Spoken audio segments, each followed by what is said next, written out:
হাদিসটি শুনে খুশিতে রীতিমতো কান্না করে দিয়েছিলাম। মুসা আলাইহিস সালাতু ওয়াস সালাম একবার আল্লাহ তাআলাকে জিজ্ঞাসা করলেন, আমার অনুসারীদের মধ্যে সবচেয়ে বড় পাপী কে? আল্লাহ তাআলা একটি নির্দিষ্ট পথের দিকে দেখিয়ে বললেন, এই পথ দিয়ে যে সবার আগে অতিক্রম করবে সেই হচ্ছে সবচেয়ে বড় পাপী। আল্লাহ তাআলার কথা অনুযায়ী মুসা আলাইহিস সালাতু ওয়াস সালাম বসে দেখতে লাগলেন। কিছুক্ষণ পর দেখলেন এক ব্যক্তি একটি ছোট বাচ্চাকে কোলে নিয়ে রাস্তাটি অতিক্রম করছে।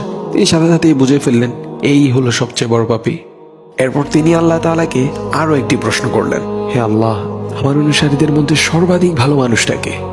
আল্লাহ তাআলা উত্তরে বললেন, সন্ধ্যা হওয়ার সাথে সাথে ওই একই রাস্তা দিয়ে যে ব্যক্তি অতিক্রম করবে সেই হচ্ছে সর্বাধিক ভালো মানুষ। মুসা আলাইহিস সালাতু ওয়াস সালাম সূর্য ডুবার অনেক আগ থেকেই বসে রইলেন। যেই সূর্য ডুবে যেতে লাগলো তিনি দেখলেন সেই সকালের লোকটি ছেলেকে কোলে নিয়ে ফিরে যাচ্ছে।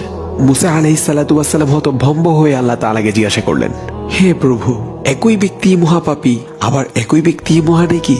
আল্লাহ উত্তরে বললেন, হে মুসা, এই ব্যক্তি সকালে যখন তোমার সামনে দিয়ে তার ছেলেকে নিয়ে জঙ্গলে প্রবেশ করছিল তখন কোলের ছেলেটি বাবাকে জিজ্ঞাসা করেছিল, আচ্ছা বাবা, এই জঙ্গলটি কত বড়? বাবা উত্তরে বলেছিল, অনেক বড়। নিষ্পাপ শিশুটি আবার প্রশ্ন করলো, আচ্ছা বাবা, জঙ্গল থেকে বড় কিছু আছে? তখন বাবা উত্তরে বললেন, হ্যাঁ বাবা, আছে। ওই যে ওই পাহাড়গুলো দেখছো, পাহাড়গুলো জঙ্গলের চাইতেও বড়। পুনরায় ছেলের প্রশ্ন, আচ্ছা বাবা, পাহাড় থেকে বড় কিছু আছে? বাবা উত্তরে বললেন, আছে তো, আকাশ পাহাড়ের চাইতেও বড়। ছেলের পাল্টা প্রশ্ন, আচ্ছা বাবা, আকাশ থেকে বড় কিছু আছে? বাবা উত্তরে বললেন, আমার পাপ, যা এই আকাশের চেয়েও অনেক অনেক বড়। ছেলে এই উত্তর শুনে বাবাকে জিজ্ঞাসা করলো, বাবা, তোমার পাপ থেকে বড় কিছু নেই? তখন বাবা চিৎকার দিয়ে ছেলেকে জড়িয়ে ধরে কাঁদতে কাঁদতে বলল, আমার পাপ থেকে অনেক অনেক গুণ বড় আমার আল্লাহর রহমত।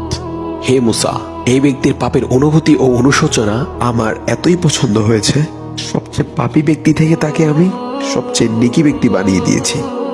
এই হাদিসটির অন্যতম একটি শিক্ষা হলো, পৃথিবীর কেউই স্থায়ী পাপী না। অনেক অনেক পাপ করে ফেলেছেন, তারপরও আপনি চাইলে মুহূর্তেই একজন পবিত্র বান্দাতে পরিণত হতে পারেন।